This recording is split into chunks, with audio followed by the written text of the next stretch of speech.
show. We have a great one for you. One of my favorite organizations, March of Dimes, coming on the show.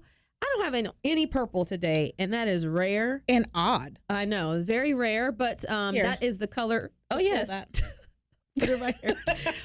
March of Dimes color is purple, but that isn't why I like them. I was gonna say it's just I know it's not why, but it really works for you. It does, and it's a great shade of purple too. By the way, it is a very good vibrant purple. Yes, it's not a sad purple, whatever that would be. I don't know, but yes. So I am again this year on the executive leadership team to help support March for Babies. So if you hear me talking about it or you see us post about it, that's why. That's how this works. Yeah, that's how this works. I get to invite my favorites on. But May 2nd is the March for Babies. And anyway, Hillary Dunson, who is the senior development manager, is going to come on the show and talk to us about March of Dimes. So if you haven't caught one of our previous interviews about March for Dimes, you're in for a treat. You're going to learn about the organization, about what they do in the space of advocacy and research and education, and then also about how you can tap in a really cool, interesting, fun way and just make it easy on yourself. Do something great for the future of moms and babies here in the state of Georgia. So yeah, because we need the help. We absolutely need the help. Yeah, it ain't good.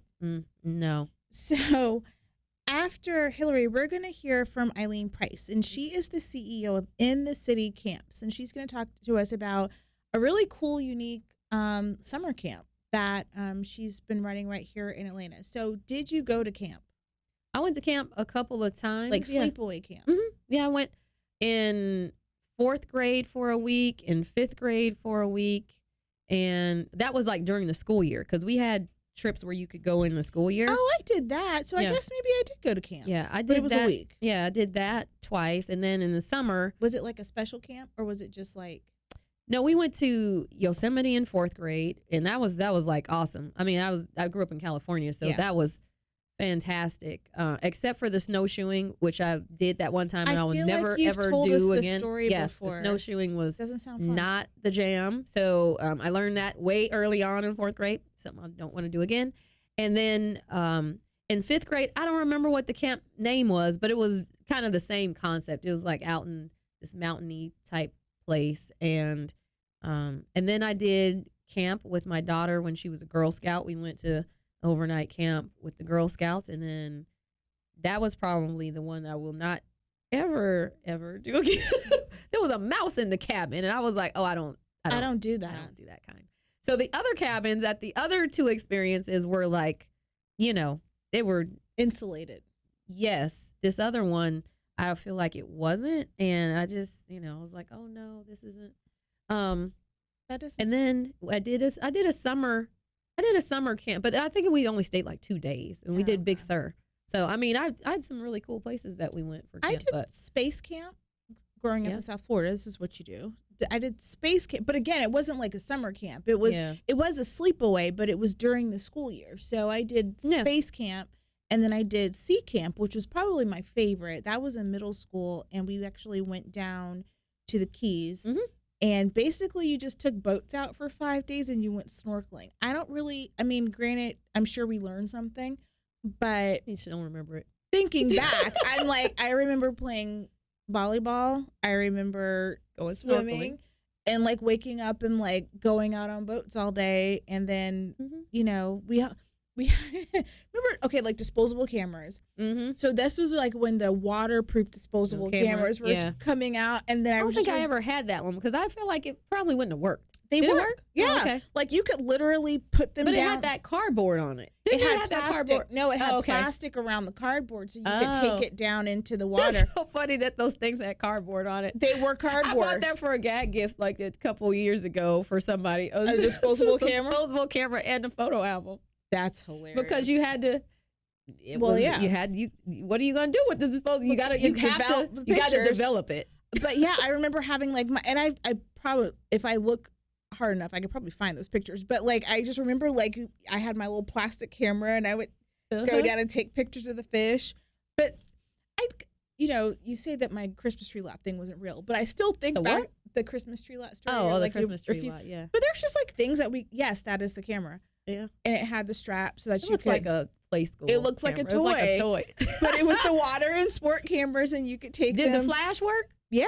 Okay. I mean, they actually worked. I knew it was a thing, but those disposable cameras are not cheap, by the way. They are not. I bought it. Well, they weren't cheap then, but they're definitely not now. And that one was, I mean, that was like when, you had the list of stuff that you had to bring to camp, and that was like one of the things. You had to bring the water camera so that you could take pictures. I just remember we had to do the swimming test which seemed late. Okay. It seemed a little late to do a swimming test for sea camp. Already at when camp? You had already spent all of your parents' money. You had driven a bus from all the way down to Key West, and then we determined whether or not you can swim. Yeah. Well, maybe you could put it on there, but then if you told the story and you couldn't swim, but they had to validate that. The messed up thing though, the swim test, there was like this lagoon. It wasn't a pool. Mm-hmm. And I'm sure there were lifeguards somewhere, but I don't remember them. Like in my mind, I don't remember them. Yeah. But there was like this lagoon in the middle of the camp, and it was kind of like bunks and not weird, but it was like a camp. It wasn't ritzy. So there was like this lagoon thing, and they're like, swim out to the buoy, swim over here, stand there, tread water long enough to tell a joke, and then swim back. And I was like, it's not crazy. Did you have a life vest on? No, because you had to swim. Yeah. So that was the crazy part. I was like, so if you had, they wanted to validate it. This story the whole way because you wanted to go to camp. They're going to test to make sure. I mean, so if you didn't pass the test, did you just sit on the sidelines? I don't know what happened to the kids who couldn't pass the test. I guess. I don't know, because we still had to wear life vests and stuff when you were on the boat. That didn't change, so I don't know. They just wanted to see, okay, well, how good of you were. That way, if they had to rescue you, they're like, Trenise, she could save herself. I'm gonna go get this kid. This kid has no hope, right? But it just seemed triage. That's what they had to triage. It just seemed kind of odd to me. I was like, now that I think about it, that you would have to get all the way down there. Yeah, because like if you legit couldn't swim. Yeah, I guess you. Maybe there were lessons. Maybe they taught you how to swim. I don't know. But I didn't have to do that. I knew how to swim. So well. But anyway, so But Eileen's going to talk about camps that are happening here in Atlanta, and I feel like by the end of it, I'm going to want to go to camp. And I went to camp this summer. Last summer. I went to Camp Twin Lakes. Did you? I did. For how long? I went for 2 days for Leadership Atlanta. We had that's our right. Opening retreat. It was in camp. We had bunks. It was camp. We ate the camp food. We did the camp. It was the camp experience with the leaders of Atlanta. That's great. Cool. Camp Twin Lakes was fun, but I'm not the camp person. I'm not going camping on my own. Well, I feel like for adult camps, the way that they've created glamping, so like glamour, so like there needs to be that for. Can't you just say you're going on vacation to somewhere where there's a cabin, or you go like on vacation? What's the wood house called? The wood cabin. Oh, okay. For some reason, I was drawing a blank on the log cabin. That's what I'm thinking of. Like log a log cabin.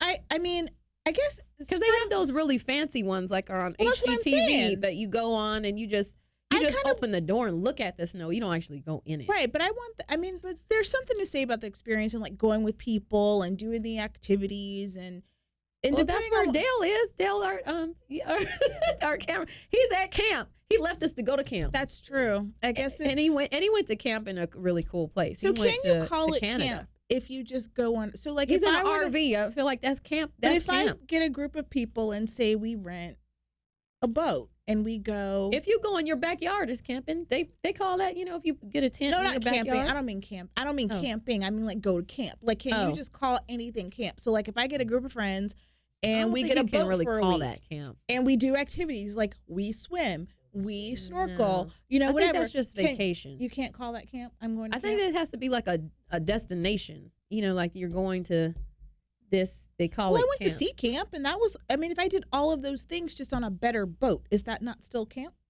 I feel like that's just vacation. Okay. Just call it vacation. I'll do that. I will be more than happy just to take a vacation. Yeah, well cool. Anyway, March of Dimes and in the city camps. Coming on the show today, great organizations, one supporting like babies, and then one, once you get a little bit older, you can go. And they have a variety of different ages too for that. For in the city camp. Not sleepaway. Yeah. But the experience, but not. So if your kids are not too keen on the idea, or you're not too keen on the idea of them going away, it's an option. Yeah. You can get rid of them all day long, which may be ideal. Then that's the kind of stuff that we had a summer program every year when we were growing up. Actually, not every year. I think when we got to middle school, we stopped doing that. We just went outside and swam. You just woke up, go to the pool, come in, eat something, go back out, play outside. That was the camp. Occupy yourself, do something constructive. Something until your parents get home. Both my parents were educators, so they were home. Yeah. So that was our time, for the most part, to go on vacations and that kind of stuff. So now that I think about it, it makes sense. But like when my mom would pack us off to her mom for 2 weeks. So I guess that was camp, because that was going off into the country, and we had to go out there and pick peas and dig farm camp. It was farm camp, and it was free. So even better. That's even better. Yeah. No, and we would didn't go have for that. like 2 week stretches to the country. Now that I think about it, and I'm like, my parents were sitting at home. No, they probably were on vacation. I don't know where they were to this day. I don't know where they were on vacation. They just went on the better vacation. I when feel you, like when you and your sister weren't there. I feel you like never know where your parents were. They might have been in Rome or something. I need to call my dad when I leave here. He's not gonna tell you. He probably won't. He's anyway, like, you don't need to know what I was doing. I was busy. That's what he was. He was busy. That's probably true. Yeah. And on that note, we'll be back after the break with Hillary with the March Dance. You're listening to The Good Work Show. To learn more about the show and how your company can tell their story, like us on Facebook and follow us on Twitter @GoodWorkShow. Audience, welcome back to The Good Work Show. We are excited to be sitting here with a representative from one of our favorite nonprofits, March of Dimes. Yay! See, this is why we need the applause button. I know, this is why, because my little applause isn't that great. But Hillary Dunson is the Senior Development Manager for March of Dimes, the Atlanta branch. And so welcome to the show. Thank you. Thanks for having me. Yeah, so March of Dimes has been on a couple times for the show. We talk about March of Dimes a lot. And she's always trying to. I know. I'm always trying to. She's always on my committee. That's right. That's why we have her on our committee. She uses the show as a platform and suckers all of us, but it's for a fantastic cost. We don't mind. That's right. That's right. So if folks aren't familiar with March of Dimes, and we hope that they are, but if they aren't, give us a little history lesson. Tell us about the organization and what you do. Okay, so the organization has been around since 1938, just over 80 years.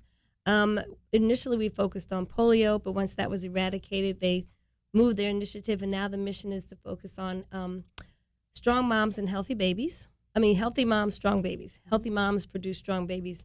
The issues that we are facing are prematurity. The prematurity rates in the U.S. are way too high for us to be a developed country. In addition to maternal mortality, those are the two focuses that we have right now. Yeah, wow. And you know what? A lot of people probably don't realize, maternal mortality. They probably don't think about it so much. But I think there was a stat that or at least a fact that I heard recently about.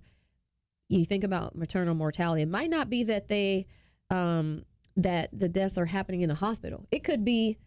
A couple of days, maybe a week later, but it's still due to complications from the delivery. So we look at mothers who die within a year of giving childbirth. Oh, wow. So that's what our focus is. And we just finished funding with our state legislature to extend Medicare to up to 6 months, because if a woman does not have insurance, they can get Medicare up to 6 weeks post-birth. And we're finding that there are a lot of complications that arise after the 6 weeks. So we work to extend that funding for mothers so they have care.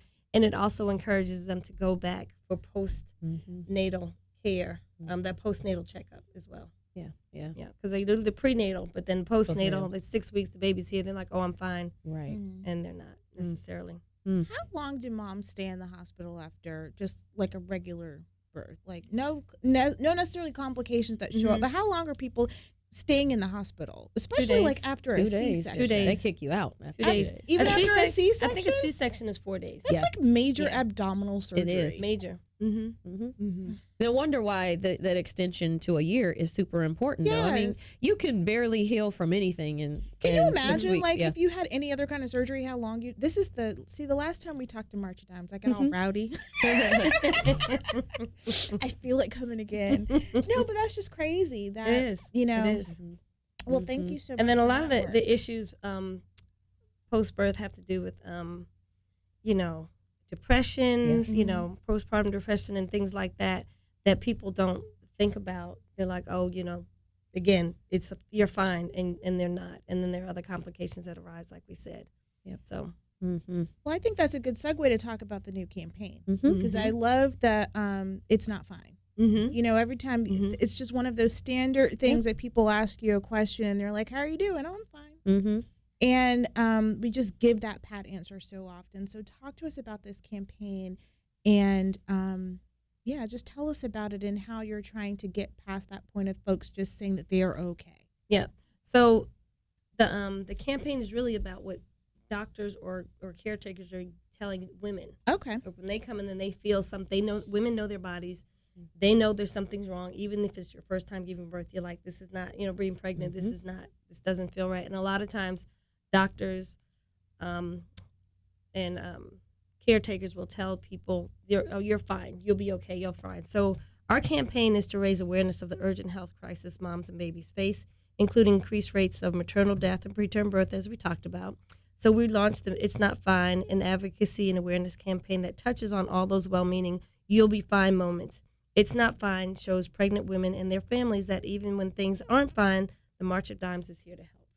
So that's what the campaign is all about. And there are so many examples, and I think one of the most prominent ones in the last couple of years was Serena Williams, where, this is a world-class athlete. She more than probably most people on the planet knows how her body works. Yes. And and I think if she was on a tennis court or any other place in her life, if she said, this doesn't feel right, you'd have that, people all around there, because it's like, oh, we can't have our tennis star out there with a bad foot or a bad pinky finger or something. But as soon as she was in that space of giving birth, it was like, you'll be fine. You'll be fine. Yeah.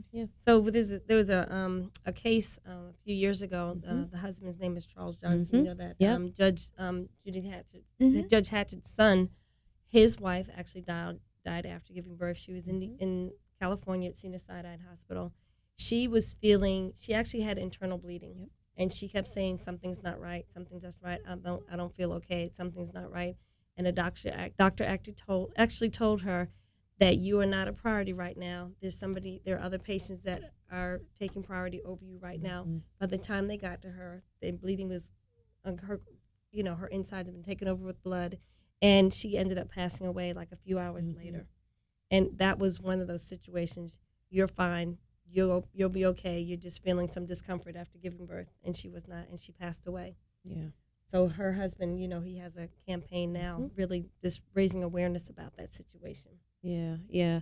That's we have heard that story. Many people might have seen him, kind of tell that story. It's just beyond tragic. But then also, there are so many others, and March of Dimes events, and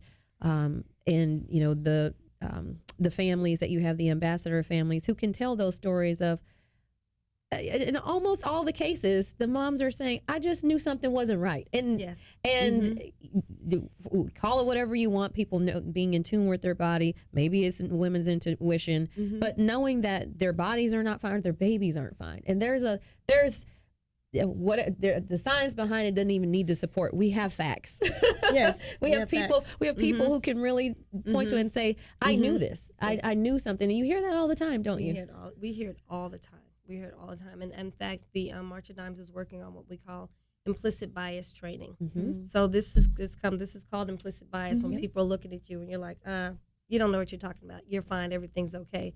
So we're looking at doing this training with caregivers, healthcare workers, in terms of understanding when someone's saying that you cannot look at a person and judge and assume that they know what they're talking about, or you think they don't know what they're talking about. So yeah, implicit bias is another program that we are working on developing. That's huge. Yeah. I would imagine that's really big for people.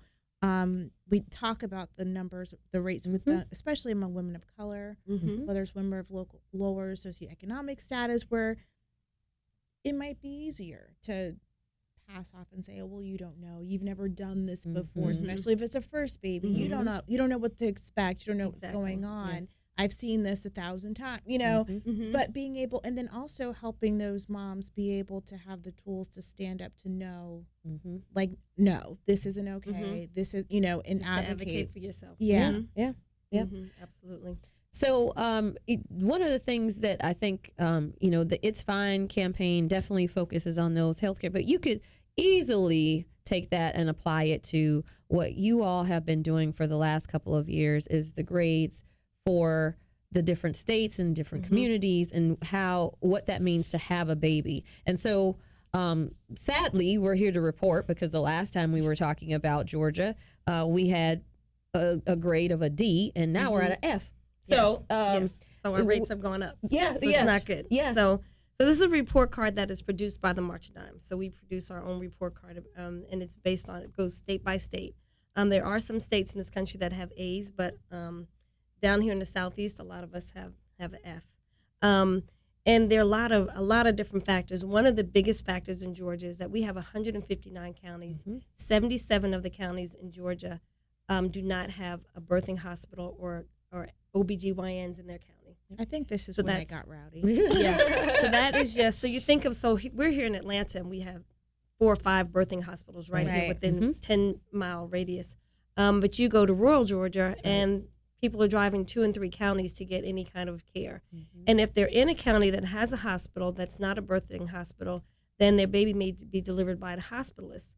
So if there's a complication, the experts are not there to, take care of the baby or the mother if there's an emergency or a crisis. So that is one of the biggest issues. Yeah, absolutely. And then you don't have that continuity of care either. So, in fact, there was a story on the front page of the AJC on Sunday, I think it was, and covering the fact that there is a dire shortage of OBGYNs in the state. And they mostly covered sort of the rural and poor neighborhoods, but they touched on race a little bit, but it was really talking, you don't have, and there's one OBGYN that's the guy who probably should be retired and he's staying there because there's nobody else and wants to move on, except for the fact that if he does, then that county has nothing. And so the continuity of care for your healthcare provider, I mean, we all probably have our primary care physician. When you are seeing an OBGYN, you want that continuity of care for your baby because they know the symptoms that you've been going. They know your history. They know your history. Yeah. They know what to expect. And then the other problem is a lot of people who are the OBGYN training, they get tired. Like my OBGYN, she's just doing gynecology right now. She's like, oh, I'm getting out of obstetrics. I can't do the late hours and being on call and things like that. So they kind of step away from it where we really need them to continue to do obstetrics as well. Yeah, wow. So definitely, we're going to talk a little bit more about ways people can get involved. And there is a super simple, easy way for everybody to get involved. And it's coming up soon, so we want to give you information about that. So we're going to talk and talk more after the break, and we will be right back with more on March of Dimes. You are listening to The Good Work Show. To learn more about the show and how your company can tell their story, like us on Facebook and follow us on Twitter @GoodWorkShow. Audience, and welcome back to The Good Work Show. We have been chatting with our friend from March of Dimes, Miss Hillary Dunson, who is the Senior Development Manager, and talking about, we talked about March of Dimes and how it came to be and what we're focusing on now, which is Healthy Moms, Strong Babies, the new campaign, and really some of the work that March of Dimes has been doing in terms of, we touched on a little bit of advocacy, but also in supporting, in getting the information out there, because a lot of people probably don't know. And someone asked me, or someone told me recently, I mentioned that I was, working with March of Dimes in a volunteer capacity, and he said that his mom was an avid supporter of March of Dimes, and he remembered her getting all the dimes. And I think we talk about March of Dimes a lot, but you know, it's not necessarily about the dimes anymore, but it is. So talk to us about the name of it, because I think a lot of people might remember that from, you know, back in the day. That was their initial campaign in terms of fundraising. You would get these booklets and they would ask you to fill it up with dimes, and I think it was like 10 dimes, so it totaled $1. But think about if they got to a huge, you know, community with 1,000 people and everybody turned in $1, that's $1,000 fundraised there. So that's how we got the name, and that is why it's important that we talk about the March of Dimes, because when you say March of Dimes, people are like, what is that? Like, you know what the American Cancer Society is about and things like that. But March of Dimes, you know, we change our mission because polio was eradicated, so now it's prematurity. But yeah, so that's where that's how the campaign started. Yeah, that's right. And you can still give dimes, everybody. Yes. But we just want you to give them in the form of a paper. In a paper. Just more of them. More of them online. Yes, that's right. Preferably. That's right. Yes. Don't go to the website and put in 10 cents. No. Don't do that. No, don't do that. It probably won't even let you do that. But you will feel great about supporting the March of Dimes, because, again, we talked about, you know, strong moms, healthy babies. And I remember the last time we were talking about it, and probably at some events, but everybody's a March of Dimes baby. Everybody, I mean, if you are here, you absolutely. Your mom went through a pregnancy and she and a childbirth, and you grew up, and truly none of us have polio. That is true. Yes, you know, so we all have benefited from March of Dimes in some way, and there's a way that people can. There's many ways that people can give back. But there's one big one coming up. Talk to us about the March for Babies and what the goal is for Atlanta, because it is a big goal, but we have a low score. So think about that. We're at an F. How do we move the needle on that? And March for Babies is one of those ways, right? Yep. So March for Babies is our biggest campaign that the March of Dimes has. And we're right smack in the middle of March for Babies season, as you know. Elaine was at our kickoff on Sunday, which is at Mercedes-Benz of Buckhead, their showroom. They held that for us. So we are in the throes of March for Baby season. And so this is what we call our fundraising season. People have teams. We have corporate teams, civic teams, family teams. People pull together teams of about 10 people, and they raise money for the March of Dimes. And then it's culminated with a walk that we have on May 2nd, 2020, this year. And it's actually our 50th anniversary, so we're excited. It's 50th anniversary of March for Babies. And it's a 5K walk that will be held in historic 4th Ward Park.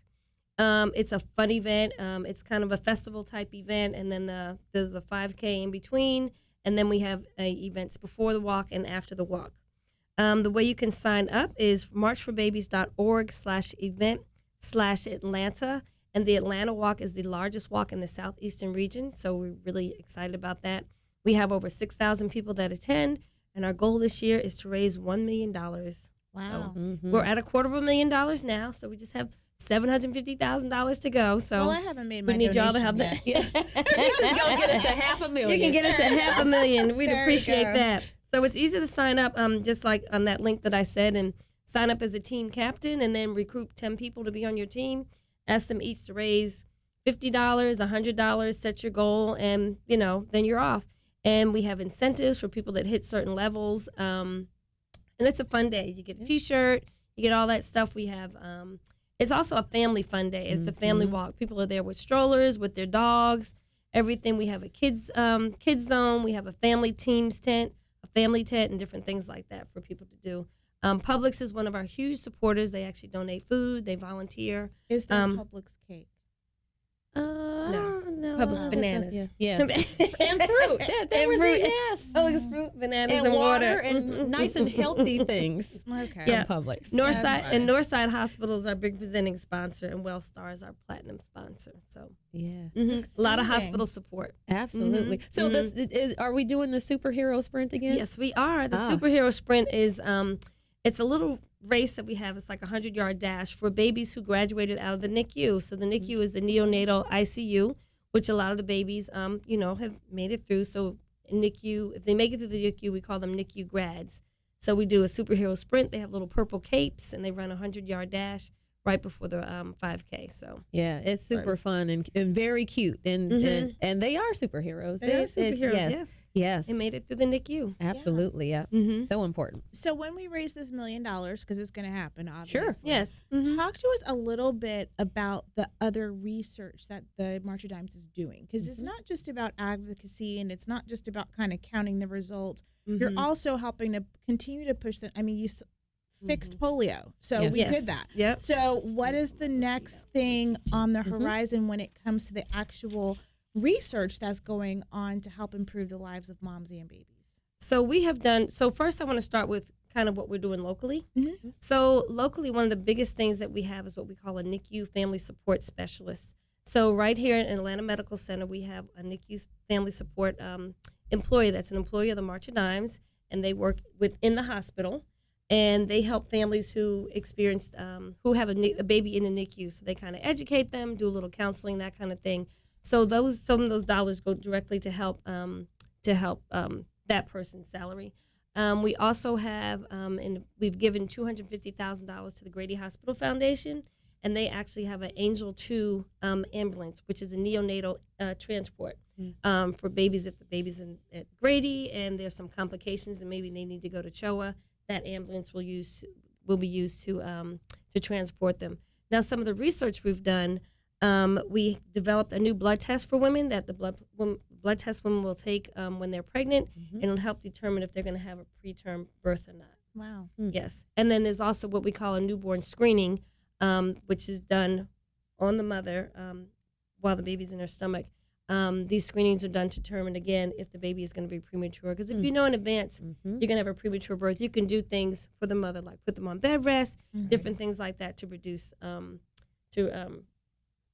help the baby go full term. So Yeah, those are some of the things we're doing. Yeah, huge. Yeah, and super important, because not only having the bed rest, which is important, but also being able to prepare. So you can prepare your home, you can prepare your family, but then when you have premature babies, there's also there may be complications with respiratory, or there's just so many things that you need to plan for. And if you have that information in advance, the technology is such that we can now know, then you can definitely plan for that. Food just could be, I mean, you may have to, there are different ways that babies have to eat when they're premature. So all those things are super important to know ahead of time. And I think the other thing is psychologically. I have our last ambassador family from last year, their baby was in the NICU for 15 months. Wow. And she said that she'd done everything she was supposed to. Everything was normal, and she had her, the baby was born early,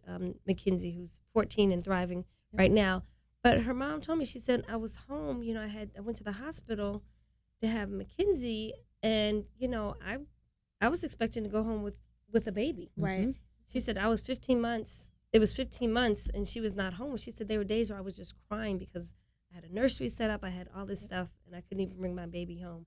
So it's also psychological. If you know, like, okay, baby may be premature, let's just plan, let's just know that she's not coming home with us, or he's not coming home with us. So that was, when she told me that, I mean, it just hit me, because my babies were not premature. I was blessed, and they both came home with me in 2 days. Just 2 days. But I just could imagine that feeling. You have all these plans, and then you go through all of you the go stuff. through all of Yes. the stuff. And then you're like, Well, yeah, Well, then like I have to people go to asking you hospital about it too. yeah, and you exactly. just get in the car and go home the way you came. It feels Yeah. like you went through a whole lot. And It feels, Yeah. There's something about that feeling. So if you know in advance, at least you can kind of prepare for that. Absolutely. I was jaundiced when I was born. My mother, that was the one thing my mom said. She's like, I'm not leaving here without my baby. So either I'm going to stay here. Wow. Yeah. Or So did they let her stay all the whole time? They didn't kick her out over the 2 no, days. they left, but they're like, all right, so you're going to take the little baby home. And she was a little yellow. I was a little yellow because I was jaundiced, and they stuck me in the window. I mean, we live in South Florida. So that's what they did. But she was like, I'm not leaving this hospital She's like, without my no. baby. Yeah. So Yeah. It is. I can imagine that would be It's a big lot. deal. It's Yeah. emotional. So definitely love the work that March of Dimes is doing. We got March for Babies coming up May 2nd. If folks are, and they should definitely support that with a team or a sponsorship or both, and then come out for the walk. other opportunities for them to plug in. Really, they can donate at any point, right? So yes, you can donate at any point. I mean, we take donations year round, and then we actually have 14 walks going on within the Atlanta metro area. The Atlanta one is the largest walk. They're out in, we have one in Cobb County, we have one in Forsyth, North Fulton, Hall County, all over. You can go on our website and figure out where all the other walks are. And then we have several special events that are coming up. We have Atlanta Women of Distinction, which is in the fall, and then Nurse of the Year, which is in November. And we always love to take donations, especially for the hospitals, in November, which is Prematurity Awareness Month. That's another great, we do a big push then. Absolutely. For donations as well. Fantastic. Well, Hillary, thank you so much for the work that you're doing for March of Dimes, and just continuing to fight for moms and babies, because without moms and babies, where the rest of us gonna be? That's it. No, That's a wrap. So you would want to support moms and babies. I'm just saying. Otherwise, there is no us. So thank you so much for coming by. Thank you for having me. Absolutely. You are listening to The Good Work Show. To learn more about the show and how your company can tell their story, like us on Facebook and follow us on Twitter @GoodWorkShow. Audience, and welcome back to The Good Work Show. We are excited because we got a special guest in the house, Elaine Price, who is the CEO of In the City Camps. Welcome to the show. Thank you. It's so awesome to be here. Absolutely. So tell us all about In the City Camps and your mission. All right. So I started In the City Camps 8 summers ago because I have 4 children. And when I thought of my best memories of childhood, it was always from camp. And I really wanted to recreate that for my children. And I thought, how hard could it really be to start a camp? It's appropriate to laugh because it's so much work, but so amazing. And our whole premise is that we are a Jewish day camp that is completely inclusive and welcomes everybody. And we are a day camp that replicates the magic of overnight camp, allowing kids to experience the personal growth, the cultural growth, creating community, and then going home and sharing it with their families at night, where at overnight camp, you don't get to do that. The real reason I did that also is when I did more research, I learned that 90% of the marketplace isn't going to go to overnight camp. They can't afford it. It's not appropriate for their child.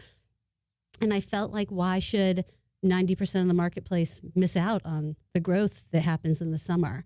So we've gone from 65 unique users to 800 in 8 summers, from 1 location to 3 locations. That's fantastic. That is fantastic. So speaking as a kid who grew up with 2 educators as parents, so they had summers off, so I never went to camp because, we did family stuff on the vacation. Tell us a little bit about why you think summer camps are important. Like so you talked about growth and that kind of stuff, but what are kids, not just necessarily your camp, but just the idea of going to camp? What do you get out of it?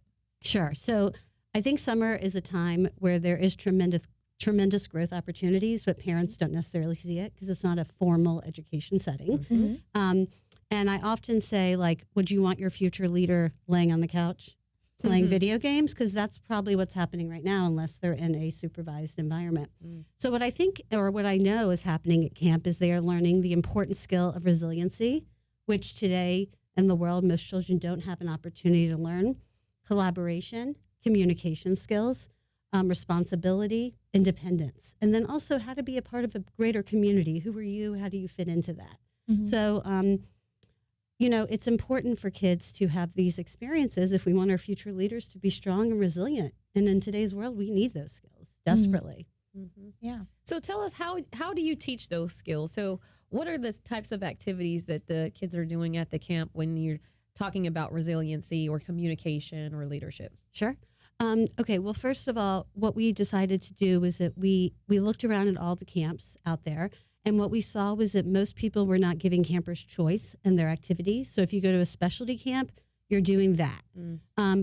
But if you're just at a regular camp, they're telling you, here's what you're going to do. So what we decided was to flip the model on its head and allow the child to drive their experience. So every day there are 4 activity choices. In Hebrew, we call them pe'ulot, but it just means an activity choice. In all of those activity options, there are adults who are specialists in their field teaching the activity. So the child is opting in and growing and learning. And in that, you're seeing a lot of self-advocation, communication skills. It is mixed age and mixed gender because we have so much happening on campus. And then you're getting to either be the leader or the learner or the teacher. And so you're playing a lot of roles as you're a child at our camp. So that's one way we do it. Every Wednesday, we take a community field trip. Sometimes we'll take 9 buses to an activity. Again, we have staff that are starting 10th grade and up. So while we do have a lot of adult staff, we're empowering the next generation to give it back to the generation kind of coming their way. And so that, for me, is the quintessential relationship that we have at camp, is the camper counselor. Like, if your counselor's cool and they're kind and they care, you're going to try to emulate that. So those are just some ways that we do it. And if you get to an activity and you don't like it, we'll teach you to self-advocate. Like, I tried this. So my favorite story is my 4th kid tried yoga, because every week they have to try something they've never done.